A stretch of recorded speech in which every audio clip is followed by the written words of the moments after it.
జగన్ ప్రభుత్వం చివర్లో తన సొంత కాంట్రాక్టర్లకు నిబంధనలకు విరుద్ధంగా బిల్లులు చెల్లించేందుకు సిద్ధమైంది. దీన్ని వెంటనే నిలిపివేయాలంటూ రాష్ట్ర గవర్నర్ జస్టిస్ అబ్దుల్ నజీర్కు మంగళవారం చంద్రబాబు నాయుడు గారు అయితే లేఖ అయితే రాశారు. రుణాల కింద 4,000 కోట్లు, బాండ్ల వేలం ద్వారా 7,000 కోట్లను ప్రభుత్వం అయితే సమీకరించింది.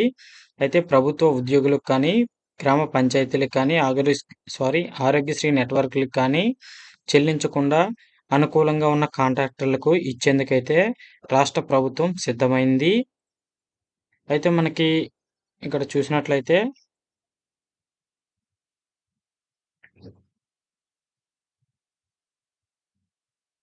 పదవీ విరమణ చేసిన ఉద్యోగులకు పీఎఫ్, మెడికల్ బిల్లులు, రీయింబర్స్మెంట్స్ వంటివి కూడా చెల్లించలేదు. అలాగే ఆరోగ్యశ్రీ నెట్వర్క్ ఆసుపత్రులకు బకాయిలు పేరుకుపోవడంతో వైద్య సేవలు నిలిపివేస్తామని యాజమాన్యాలు ప్రకటించాయి. అలాగే పంచాయతీలకి ఇవ్వవలసిన ఫైనాన్స్ కమిషన్ నిధులను సైతం ప్రభుత్వం అయితే దారిలో మళ్లించింది.